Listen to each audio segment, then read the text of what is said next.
আওয়ামী লীগের সুরে কথা বলছে, মন্তব্য তারেক রহমানের। নারীদের গায়ে কেউ হাত তুললে প্রতিহত করার জন্য নির্দেশ জামায়াত আমিরের।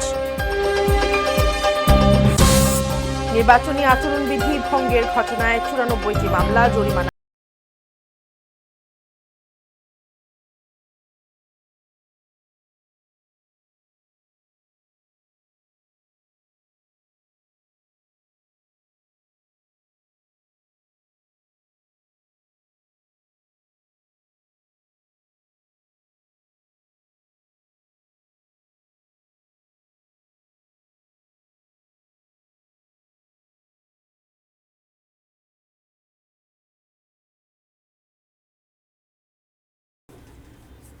এটি নিউজ দেখছেন। সন্ধ্যা 6টার প্রাইম নিউজ আমন্ত্রণ জানাচ্ছি। সাথে আছি আমরা দুজন, আমি মারিয়া শিমু এবং সাথে আছে আমি সিয়াম রেজওয়ান। এতক্ষণ নাসির সিনটেক্স গ্রুপের সৌজন্যে প্রধান প্রধান খবরের শিরোনামগুলো শুনছিলেন। বিস্তারিত জানাবো। 3 পার্বত্য জেলায় 12টি বিদ্যালয়ে ই লার্নিং কার্যক্রমের আনুষ্ঠানিক উদ্বোধন করেছেন প্রধান উপদেষ্টা ডক্টর মোহাম্মদ ইউনূস। দুপুরে তার সরকারি বাসভবন যমুনা থেকে ভার্চুয়ালি 3টি প্রাথমিক ও 9টি মাধ্যমিক বিদ্যালয়ের শিক্ষক শিক্ষার্থীদের সঙ্গে মতবিনিময় করেন প্রধান উপদেষ্টা। তিনি বলেন, এই সুবিধাটি আরও আগে শুরু হলে 3500 স্কুল এর আওতায় এসে যেত এতদিনে। পার্বত্য অঞ্চল অনেক সুন্দর, তবু শিক্ষকরা যোগাযোগ বিচ্ছিন্ন হওয়ার ভয়ে সেখানে যেতে চান না বলে জানান প্রধান উপদেষ্টা। তার আশা, এখন থেকে ইন্টারনেটের কারণে শিক্ষকের অভাব থাকবে না, বরং বিশ্বের যে কোনো শিক্ষকের কাছ থেকে শেখা যাবে। ইন্টারনেটের মাধ্যমে দুর্গম এলাকায় স্বাস্থ্য সুবিধাও পৌঁছে দেওয়া যাবে জানিয়ে তিনি বলেন, ডাক্তার যেখানেই থাকুক পরামর্শ ও ওষুধ পাওয়া যাবে। পার্বত্য চট্টগ্রাম বিষয়ক মন্ত্রণালয়ের উপদেষ্টা সুপ্রদীপ চাকমা জানান, একে একে 149টি স্কুলে ই লার্নিং কার্যক্রম শুরু হবে। এটা শুধু শিক্ষা না, শিক্ষাটা একটা অংশ। আজকে স্কুলের ছাত্রছাত্রীদের নিয়ে বসছি, শিক্ষকদের নিয়ে বসছি, সেটা একটা অংশ মাত্র। আমাদের তো আরো বহু বিষয় আছে। আমরা কি হচ্ছে দুনিয়াতে, কি হচ্ছে সেটা জানতে চাই, তথ্য জানতে চাই। একটা হলো স্বাস্থ্য, আজকে ডাক্তারের অভাব। ইন্টারনেটটা থাকলে সে মানুষ কোথায় আছে কিছু আসে যায় না। বেলামের সৌজন্যে জাতীয় নির্বাচন ও গণভোটের খবর।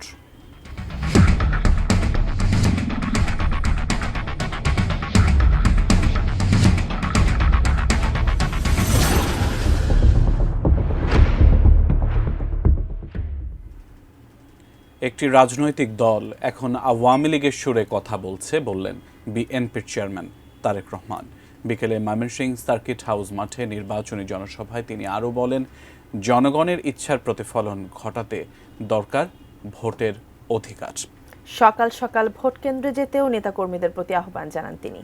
বিকেলে ময়মনসিংহ সার্কিট হাউস মাঠে নির্বাচনী জনসভায় যোগ দিয়ে তারেক রহমান বলেন, আগামীতে এদেশ যেন জনগণের ইচ্ছা মতো চলতে পারে, সেজন্য মানুষের ভোটের অধিকার দরকার। ভোটের অধিকার থাকলে গেল 16 বছরে জনগণের অধিকার লুণ্ঠিত হতো না। তারেক রহমান আরও বলেন, দেশ ও দেশের মানুষের কল্যাণে সুনির্দিষ্ট পরিকল্পনা বিএনপির রয়েছে। নির্বাচনী বক্তৃতায় অন্য দলের গীবত গাইলে জনগণের কোনো লাভ হবে না বলে মন্তব্য করে তিনি বলেন যে স্বৈরাচার পালিয়ে গেছে, একটি রাজনৈতিক দল তাদেরই ভাষা ব্যবহার করছে। ময়মনসিংহ বিভাগের ধানের শীষের 24 প্রার্থীকে পরিচয় করিয়ে দিয়ে তাদের পক্ষে ভোট চান তারেক রহমান। সকাল সকাল ভোট কেন্দ্রে যাবার আহ্বান জানিয়ে তিনি বলেন, ভোট কেন্দ্রে উপস্থিত থেকে নিশ্চিত করতে হবে কেউ যেন ষড়যন্ত্র করে ভোটের ফলাফল ছিনিয়ে নিতে না পারে।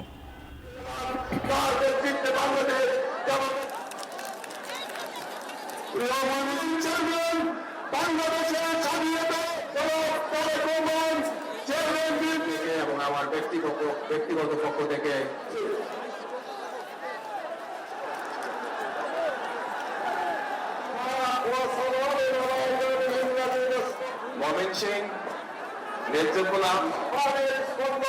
এই মুহূর্তে একটি রাজনৈতিক দল যেই স্বৈরাচার পালিয়ে গিয়েছে, সেই স্বৈরাচারের মুখের ভাষা ব্যবহার করছে বিএনপির বিরুদ্ধে।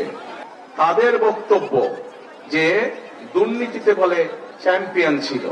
আমার প্রশ্ন, 2001 থেকে 2006 সাল পর্যন্ত তাদেরও তো 2জন সদস্য বিএনপি সরকারে ছিল না? তাহলে ওই দুই ব্যক্তি কেন পদত্যাগ করে চলে আসেনি? তারা ভালো করেই জানতেন যে খালেদা জিয়া দুর্নীতিকে প্রশ্রয় দেয় না।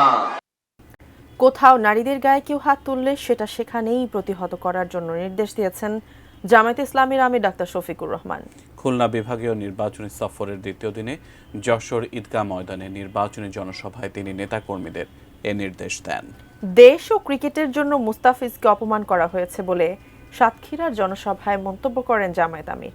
এ সময় নিজেদের ভাবমূর্তি রক্ষা করতে আইসিসির প্রতি আহ্বান জানান তিনি। নির্বাচনী প্রচারণার ষষ্ঠ দিনে যশোর ঈদগাহ ময়দানে জামায়াতে ইসলামীর আমির ডাক্তার শফিকুর রহমানের জনসভা। সমাবেশ শুরুর আগেই কানায় কানায় পূর্ণ যশোর ঈদগাহ ময়দান।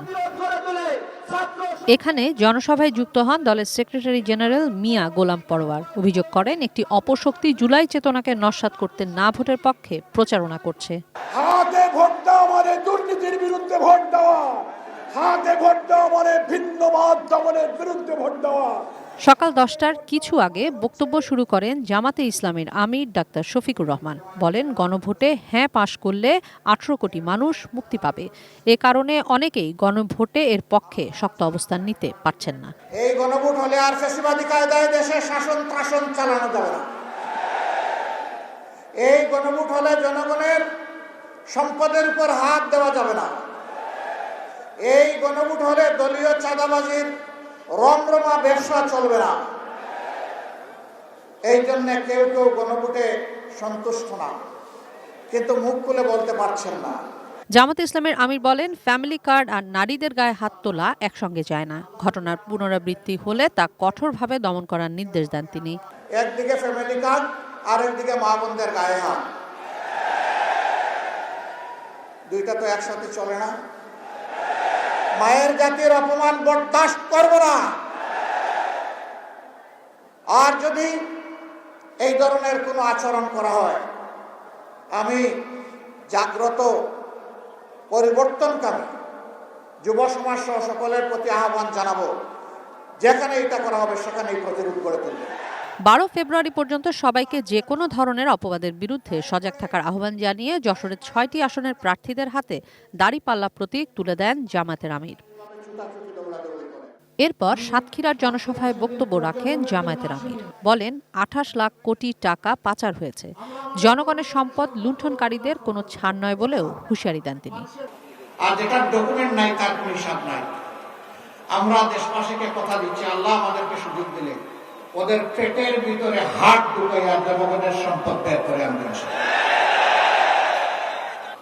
আমরা আমাদের প্রতিবেশীদেরকে বন্ধু এবং প্রতিবেশী হিসাবে দেখতে চাই।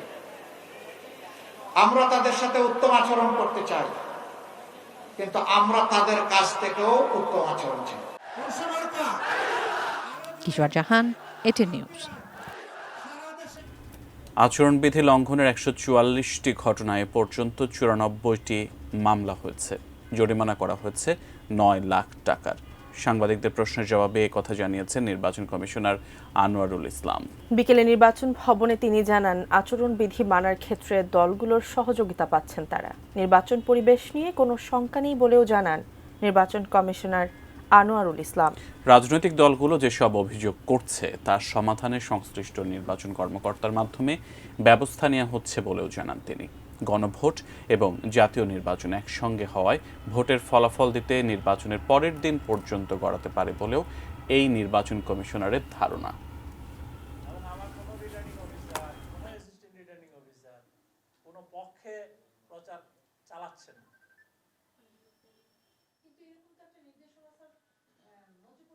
প্রত্যেকটা অভিযোগই আমরা খুব মনোযোগের সাথে শুনেছি এবং প্রত্যেকটা অভিযোগের সমাধানের জন্য আমরা ইতিমধ্যে প্রয়োজনীয় ব্যবস্থা নিয়েছি। লেভেল প্লেইং ফিল্ড নাই, কোন জায়গায় নাই, কেন নাই, সেই সুনির্দিষ্ট অভিযোগগুলো যেগুলো দিয়েছেন প্রত্যেকটাই আমরা কনসার্ন রিটার্নিং অফিসার এবং ইলেকটোরাল ইনকোয়ারি কমিটির কাছে পাঠিয়েছি এবং সেই ক্ষেত্রে তারা আইন অনুযায়ী সেগুলোর ব্যবস্থা নেবেন।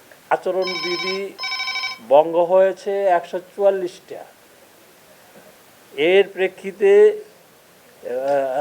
তারা বিভিন্ন মেয়াদে যে জরিমানা করেছেন সেটি হয়েছে 9,05,500 টাকা। মামলার সংখ্যা হয়েছে 94টা। আপনি শুরু করুন। রাজধানীর শান্তিনগরের হাবিবুল্লাহ বাহার কলেজে হামলার শিকার হয়েছেন ঢাকা ৮ আসনের ১১ দলীয় প্রার্থী মোহাম্মদ নাসির উদ্দিন পাটোয়ারি। সকালে শিক্ষা প্রতিষ্ঠানটির এক পিঠা উৎসবে যোগ দিতে গেলে তার উপর ডিম নিক্ষেপ করে একটি পক্ষ, ভেঙে ফেলা হয় অস্থায়ী মঞ্চ। এ সময় ভুয়া ভুয়া স্লোগানে তাকে ক্যাম্পাস থেকে বের করে দেওয়ার চেষ্টা করেন বিক্ষুব্ধ শিক্ষার্থীরা। নাসির উদ্দিন পাটোয়ারির দাবি, তার প্রতিপক্ষ দলের কর্মীরা এ পরিস্থিতির সৃষ্টি করেছে।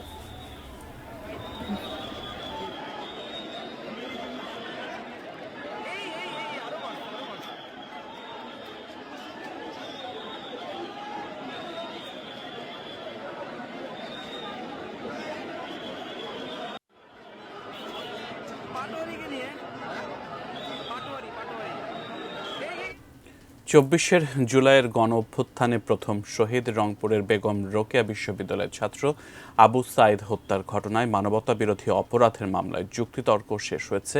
এ মামলার রায় যে কোনো দিন ঘোষণা হবে। মঙ্গলবার আন্তর্জাতিক অপরাধ ট্রাইব্যুনাল ২ এই মামলার রায় ঘোষণার জন্য অপেক্ষমান রেখে আদেশ দেন। আসামি পক্ষের যুক্তিতর্ক শেষে এদিন প্রসিকিউশনের পক্ষে জবাব দেন প্রসিকিউটর মিজানুল ইসলাম। এরপর পাল্টা জবাব দেন আসামি পক্ষের আইনজীবীরা। গত বছরের ৬ আগস্ট ৩০ আসামির বিরুদ্ধে আনুষ্ঠানিক অভিযোগ গঠনের মধ্য দিয়ে এই মামলার বিচার শুরু হয়। রোকেয়া বিশ্ববিদ্যালয়ের সাবেক উপাচার্য হাসিবুর রশিদ সহ এই মামলার ৩০ আসামির মধ্যে গ্রেফতার আছেন ৬ জন। তাঁরা হলেন বেগম রোকেয়া বিশ্ববিদ্যালয়ের সাবেক proctor Shariful Islam, ASI Amir Hossain, constable Sujan চন্দ্র রায়, ছাত্রলীগ নেতা ইমরান চৌধুরী, রাফিউল হাসান রাসেল ও আনোয়ার পারভেজ।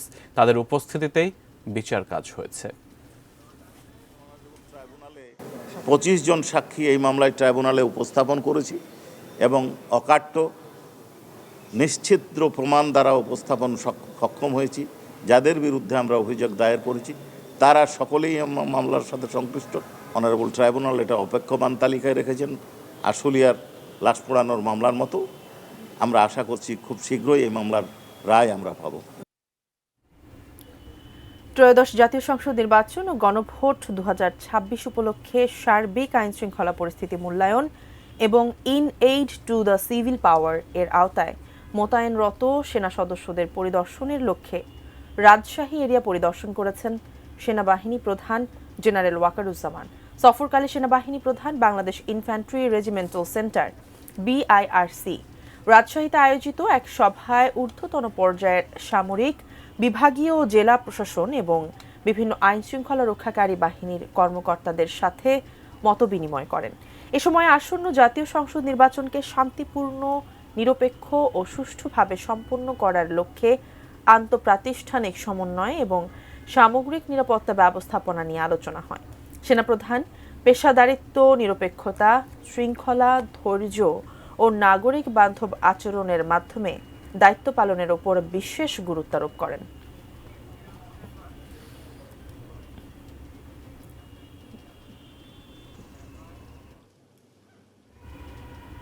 চাকরিরত ৩ জন ভুয়া বিসিএস কর্মকর্তা খুঁজে পেয়ে মামলা করেছে দুর্নীতি দমন কমিশন দুদক। এদের ২ জন প্রশাসন, আরেকজন পররাষ্ট্র ক্যাডারে কাজ করছেন। পররাষ্ট্র মন্ত্রণালয়ের কর্মকর্তা আবু সালেহ মোহাম্মদ মুসা, তিনি নিয়োগ পেয়েছিলেন ৩৮ বিসিএসে। একই বিসিএসে প্রশাসন ক্যাডারে নিয়োগ হয় সঞ্জয় দাস, আর ৪১ বিসিএসে প্রশাসন ক্যাডার হয়েছিলেন সুকুমার কুণ্ডু। এই ৩ ক্যাডার কর্মকর্তার বিরুদ্ধে জাল সনদ দিয়ে বিসিএস পরীক্ষায় অংশ নেওয়ার অভিযোগ আসে দুর্নীতি দমন কমিশন দুদকে। সংস্থাটির অনুসন্ধানে উঠে এসেছে ৩ জনে জাল অবতীর্ণ সনদ দিয়ে অংশ নিয়েছিলেন বিসিএস পরীক্ষায়। অভিযোগ সংশ্লিষ্ট ব্যক্তিগণ যেই অবতীর্ণের সার্টিফিকেট যেটা দাখিল করেছেন, অ্যাপিয়ার্ড ইন দ্য এক্সাম, যারা এই ধরনের সার্টিফিকেট দাখিল করেছেন, সেই সার্টিফিকেটগুলো যাচাইকালে দেখা যায় যে এই সনদগুলো ভুয়া।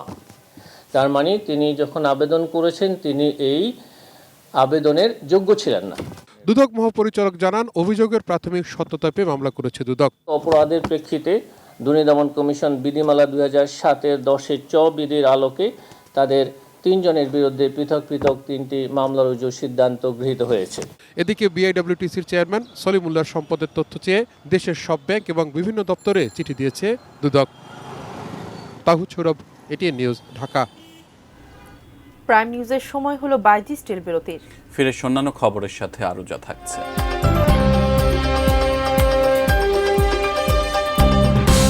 শরীয়তপুরে বিএনপি ও জামায়াতের সংঘর্ষে আহত 10 জন।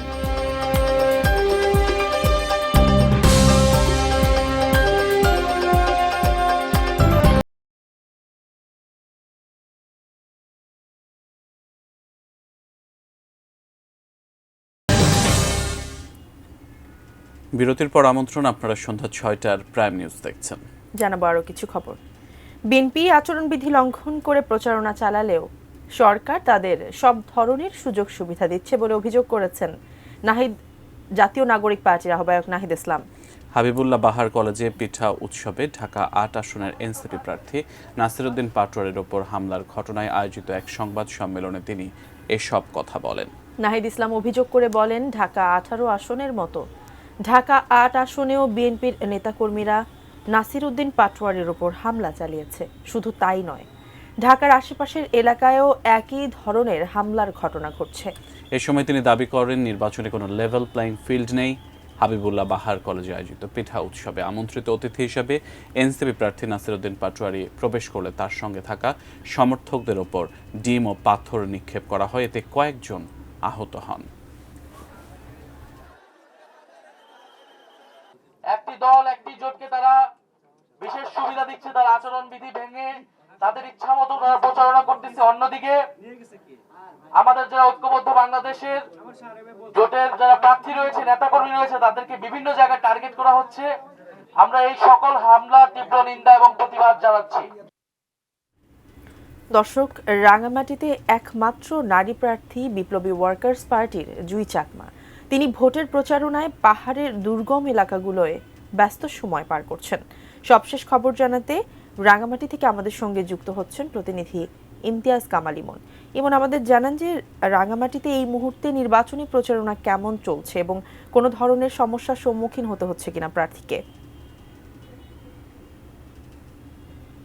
যেমনটা বলছিলেন 299 আসন এবং সবচেয়ে মজার বিষয় হচ্ছে এই আসনে একজন মাত্র নারী প্রার্থী রয়েছেন, তিনি বিপ্লবী ওয়ার্কার্স পার্টির জুই চাকমা। তিনি কিন্তু এখানকার যে দুর্গম ছোট হরিণা থেকে কিন্তু তার প্রচারণা শুরু করেছে এবং তার প্রতিদিনই দুর্গম এলাকাগুলোতে তিনি প্রচারণা করে যাচ্ছেন। আমি যদি ওনার সাথে একটু কথা বলতে চাই, আপনি যে ভোটারদের কাছে যাচ্ছেন, আপনি কেমন সাড়া পাচ্ছেন এবং আপনি নির্বাচিত হলে কি এখানকার ভোটারদের জন্য কি করবেন? ধন্যবাদ। আমি আসলে দুর্গম এলাকার, আমি নিজে হচ্ছে দুর্গম এলাকার মানুষ, এ কারণে আমি দুর্গম এলাকায় যাচ্ছি, ব্যাপক সাড়া পাচ্ছি। কিন্তু এখানে একটা বিষয় হচ্ছে, তাদের কাছে যেটা শঙ্কার সেটা হচ্ছে ভোট কেন্দ্রে যেতে পারবো, তারা যেটা চাচ্ছে সেটা হচ্ছে নিশ্চয়তা, যে তারা নিরাপদে ঘরে ফেরার নিশ্চয়তা পেলে কিন্তু তারা ভোট কেন্দ্রে যাবে এবং ভোটটা কোদাল মার্কায় দিবে, আমাকে তারা প্রতিশ্রুতি দিয়েছে। সেই সাথে যেটা আপনি যেটা জিজ্ঞেস করলেন যে আমি যদি নির্বাচিত হই আমি কি করবো, এখানে শিক্ষা, স্বাস্থ্য, যোগাযোগ, এখানে শিক্ষা, স্বাস্থ্য, যোগাযোগ, জননিরাপত্তা, বেকারত্ব, সর্বোপরি আমি যদি নির্বাচিত হই আমি এগুলো করব। পাশাপাশি হচ্ছে সবথেকে যেটা চ্যালেঞ্জিং সেটা হচ্ছে এখানে আপনি জানেন যে এখানে ঘুষ এবং দুর্নীতি ছেয়ে গেছে সারা দেশ, রাঙামাটিও। আমি রাঙামাটিকে ঘুষ দুর্নীতি মুক্ত জেলা হিসেবে ঘোষণা করব। ধন্যবাদ আপনাকে।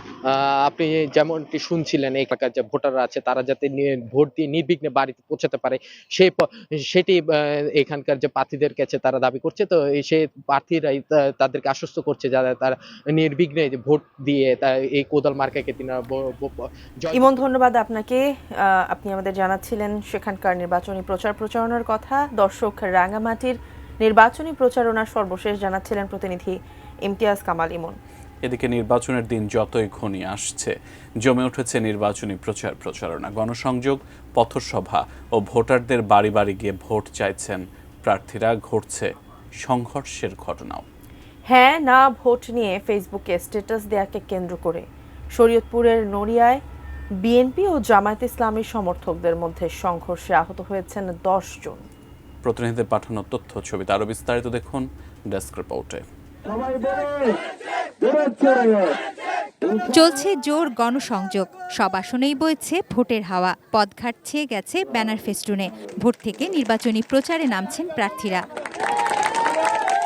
মঙ্গলবার চকরিয়ায় নির্বাচনী গণসংযোগ করেন কক্সবাজার 1 আসনের বিএনপি প্রার্থী সালাউদ্দিন আহমদ। এ সময় তিনি জনগণের ভাগ্য উন্নয়ন, শক্তিশালী গণতন্ত্র ও জুলাই গণঅভ্যুত্থানের শহীদদের প্রত্যাশা পূরণে ধানের শীষে ভোট দেওয়ার আহ্বান জানান। বিএনপির প্রার্থীকে সমস্ত জায়গায় সারা দেশে আপনারা জয়যুক্ত করুন।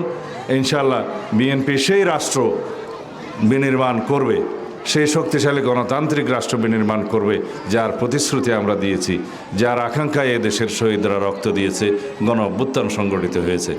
দক্ষিণ কেরানীগঞ্জের সুভারটায় জনসংযোগ করেন ঢাকা 3 আসনের বিএনপির প্রার্থী গয়েশ্বর চন্দ্র রায়।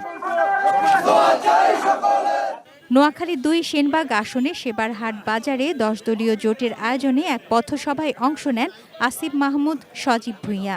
জাতীয় নাগরিক পার্টির প্রার্থী সুলতান মোহাম্মদ জাকারিয়া মজুমদারকে শাপলাকুলি মার্কায় ভোট দেওয়ার আহ্বান জানান তিনি।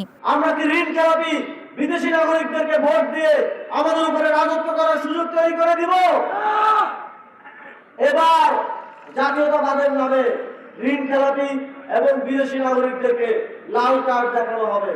গোপালগঞ্জ শহরের সড়কে গুরুত্বপূর্ণ মোড়ে শোভা পাচ্ছে বিভিন্ন প্রার্থীর ব্যানার ফেস্টুন। ভোট থেকে প্রচার প্রচারণায় ব্যস্ত বিএনপি, ইসলামী আন্দোলন সহ স্বতন্ত্র প্রার্থীরা। গভীর রাত পর্যন্ত চলছে প্রচার প্রচারণা। রাঙামাটিতে জনসংযোগ করেছেন 11 দলীয় জোটের খেলাফত মজলিসের প্রার্থী আবু বকর সিদ্দিক। এরই মাঝে হানা ভোট দেয়া নিয়ে ফেসবুক স্ট্যাটাসকে কেন্দ্র করে শরীয়তপুরের নড়িয়ায় বিএনপি ও জামায়াত ইসলামীর সমর্থকরা জড়িয়ে পড়েন সংঘর্ষে। তাতে উভয় পক্ষের অন্তত 10 জন আহত হন। এলাকায় আইনশৃঙ্খলা বাহিনীর অতিরিক্ত সদস্য মোতায়েন করা হয়েছে। Tunazina Tonu, desk report, ATN news. Prime নিউজের সময় হলো আরও একটি বিরতির। কিছুক্ষণের মধ্যে ফিরছি, সঙ্গেই থাকুন।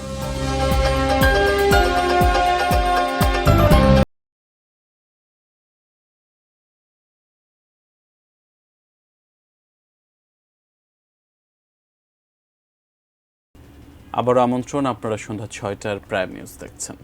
এবারে বাণিজ্য সংবাদ presented by Pubali bank PLC.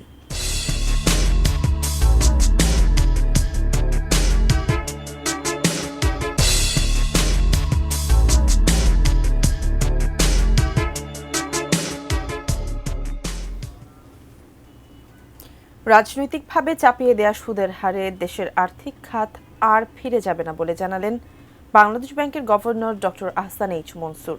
বললেন, খেলাপি ঋণ না কমা পর্যন্ত সুদের হার কমার সম্ভাবনা নেই। দুপুরে রাজধানীর একটি হোটেলে এলডিসি উত্তরণে দেশের ব্যাংকিং খাতে প্রভাব ও চ্যালেঞ্জ মোকাবেলায় এক গোলটেবিল বৈঠকে এসব কথা বলেন তিনি বলেন, মূল্যস্ফীতি নিয়ন্ত্রণে বাজার ভিত্তিক সুদ হার নির্ধারণ করা হবে। এলডিসি পরবর্তী সময়ে অভিঘাত সামলাতে সব ধরনের প্রস্তুতি নেওয়ার তাগিদও দেন কেন্দ্রীয় ব্যাংকের গভর্নর আহসান এইচ মনসুর। বলেন, এলডিসির চ্যালেঞ্জ উত্তরণে অর্থনৈতিক প্রবৃদ্ধি, কর্মসংস্থান ও বিনিয়োগ বাড়ানোর বিকল্প নেই। সুদ হার কমাতে ব্যাংকিং খাতের সুশাসন নিশ্চিতের পাশাপাশি খেলাপি ঋণ কমাতে হবে বলেও মনে করেন তিনি।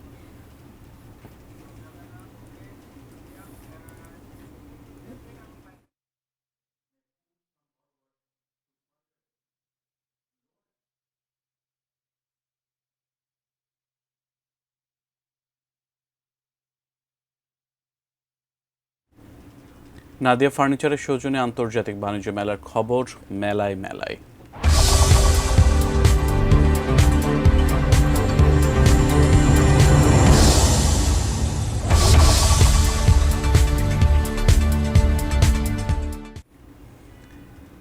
ঢাকা আন্তর্জাতিক বাণিজ্য মেলা 30তম আসরে বাংলাদেশ ক্ষুদ্র ও কুটির শিল্প কর্পোরেশনের বিশেষ প্যাভিলিয়নে ক্রেতা দর্শনার্থীদের প্রচণ্ড ভিড়। নান্দনিক ডিজাইন ও ডিসকাউন্টে পণ্য কিনছেন ক্রেতারা। বিস্তারিত আমরা আরও জানবো। নারায়ণগঞ্জ প্রতিনিধি হাসান মজুমদার বাবলু আমাদের সাথে যুক্ত আছেন। বাবলু, মেলা শেষের দিকে দর্শনার্থীর চাপ কেমন দেখছেন? দেশীয় পণ্যের দিকে দর্শনার্থীদের আগ্রহী বা কেমন?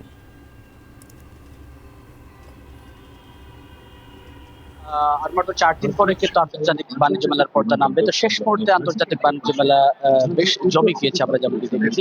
আমি এই মুহূর্তে মেলার মাঠ প্রাঙ্গণে রয়েছে। এই মাঠেও কিন্তু আজও কিন্তু বেশ ক্রেতা দর্শনার্থীদের ভিড় জমেছে, এবং ক্রেতারা যেমনটি এসে মেলা প্রাঙ্গণে এসে যেমনটি করছেন, তারা দেশীয় যে ঐতিহ্যের যে পণ্যগুলো রয়েছে, যেহেতু বলছিলাম যে ক্ষুদ্র কুটির শিল্প, সেই ক্ষুদ্র কুটির শিল্পের যে পণ্যগুলো রয়েছে সেগুলোর দিকে কিন্তু তাদের বেশ নজর রয়েছে, এবং বাঁশ বেত সহ যে আসবাবপত্র যে জিনিসগুলো রয়েছে সেগুলোর প্রতি তাদের আকর্ষণ রয়েছে, এবং সেই জিনিসগুলো তারা কিনছেন এবং নিয়ে যাচ্ছেন। এছাড়াও আমরা বিক্রেতাদের সাথে কথা বলছিলাম, তারা যেমনটি বলছেন যে শুরুর দিকে কিছুটা তাদের মন খারাপ থাকলেও কিন্তু এখন কিন্তু শেষ পর্যায়ে কিন্তু তারা বেশ ফুরফুরা মেজাজে রয়েছেন, কারণ বেচাকিনি বেশ জমেছে বলে তারা আমাদেরকে জানিয়েছেন। এছাড়াও আরেকটু যদি বলি যে মেলা প্রাঙ্গণে যে ক্রেতারা আসছেন, তারা কিন্তু আসলে যে বিদেশি যেই পণ্যগুলো রয়েছে, বিদেশি কাশ্মীরি শাল রয়েছে, থাইল্যান্ডের পণ্য রয়েছে, সিঙ্গাপুরের এবং পাকিস্তানি যে থ্রি পিস গুলো রয়েছে, সেগুলোর দিকেও কিন্তু ক্রেতা দর্শনার্থীদের বেশ নজর রয়েছে, এবং তারা কিন্তু সেই প্যাভিলিয়ন গুলোতে কিন্তু তারা বেশি ভিড় করছে বলে আমরা দেখছি।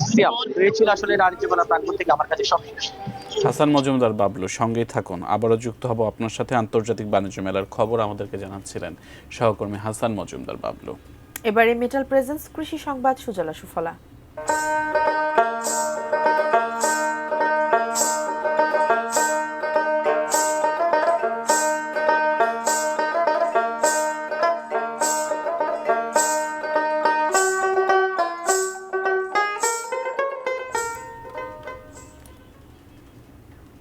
গাছ ভর্তি বড়ই, বাতাসে দুলছে থোকা থোকা সুস্বাদু ফল।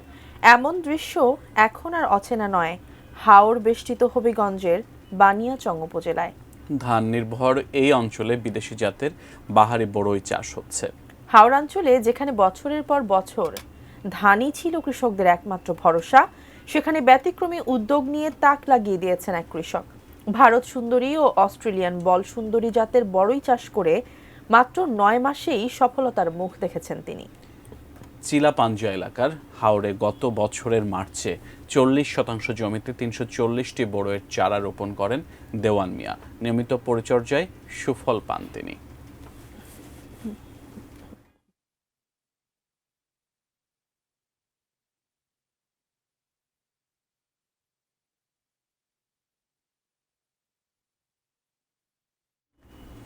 আবারও বাইজিৎ স্টিল বিরতিতে যাচ্ছে। বিরতির পর অন্যান্য সংবাদের সঙ্গে আরও যা থাকছে।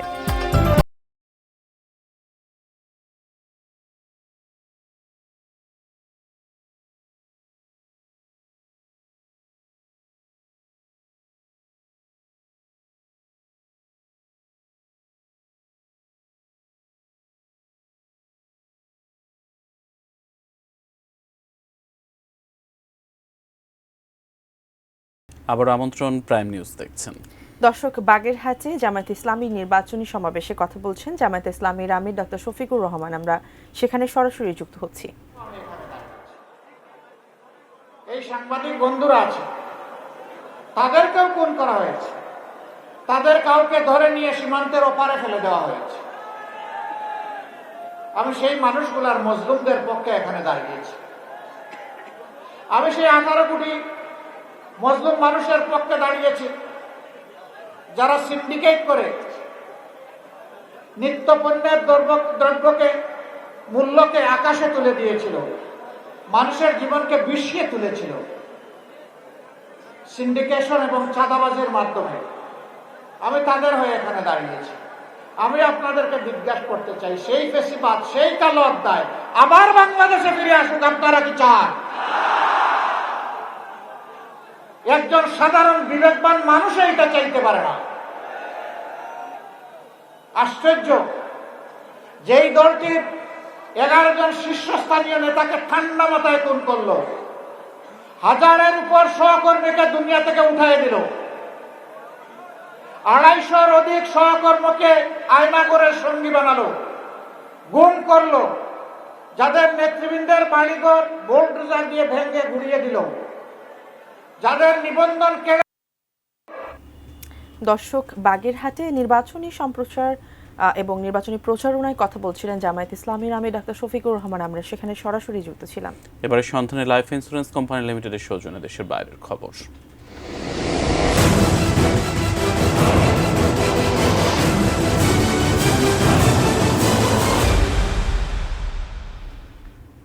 ইন্দোনেশিয়ার পশ্চিম জাভা প্রদেশের পাসির লাঙ্গু গ্রামে ভূমিধসে প্রাণ হারিয়েছেন দেশটির 23 জন নৌসেনা। দেশটির নৌবাহিনীর একজন মুখপাত্র রয়টার্সকে এ তথ্য নিশ্চিত করেছেন। এক বিবৃতিতে দেশটির নৌবাহিনী জানায়, রাজধানী জাকার্তা থেকে প্রায় 100 কিলোমিটার দক্ষিণ পশ্চিমে পাপুয়া নিউগিনি সীমান্তবর্তী পাহাড়ি গ্রাম পাসির লাঙ্গুতে নৌসেনাদের প্রশিক্ষণ চলছিল। এ সময় ভূমিধসের ঘটনা ঘটে। মূলত ভারী বর্ষণের কারণেই এই ভূমিধস ঘটেছে উল্লেখ করে বিবৃতিতে জানানো হয়, মাটি চাপা পড়া সেনাদের উদ্ধারে কাজ চলছে। এ পর্যন্ত মাটির স্তূপ সরিয়ে 20 জনের মরদেহ উদ্ধার করা হয়েছে এবং এখনও নিখোঁজ রয়েছেন 42 জন। তবে বৃষ্টিপাত অব্যাহত থাকায় উদ্ধার তৎপরতা ব্যাহত হচ্ছে। দুর্যোগ মোকাবিলা দপ্তরের কর্মী, সেনা ও পুলিশের সমন্বয়ে গঠিত উদ্ধারকারী দলের 8 শতাধিক সদস্য সেখানে উদ্ধার তৎপরতা চালিয়ে যাচ্ছেন বলে জানিয়েছে কর্তৃপক্ষ।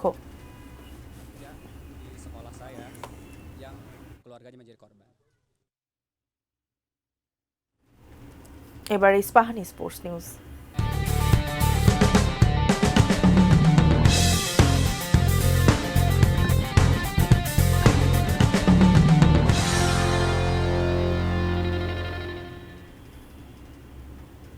$75 বছর লোকচক্ষুর আড়ালে থাকার পর রেকর্ড $4,60,000 অস্ট্রেলিয়ান ডলারে বিক্রি হলো সর্বকালের সেরা ব্যাটার স্যার ডন ব্র্যাডম্যানের টেস্ট কাপ। বাংলাদেশি মুদ্রায় যা 3,88 লাখ টাকা। প্রখ্যাত প্রতিষ্ঠান লয়েডস অকশনস নিলামে তোলে ক্যাপটি। সোমবার অস্ট্রেলিয়া ডেতে শেষ হয় নিলাম প্রক্রিয়া। 1947-48 মৌসুমে ভারতের বিপক্ষে সিরিজে এই ক্যাপ পড়েছিলেন স্যার ডন ব্র্যাডম্যান। সিরিজ শেষে ব্র্যাডম্যান এই ক্যাপ উপহার দিয়েছিলেন ভারতীয় ক্রিকেটার শ্রীরাঙ্গা ওয়াসুদেব সোহনিকে।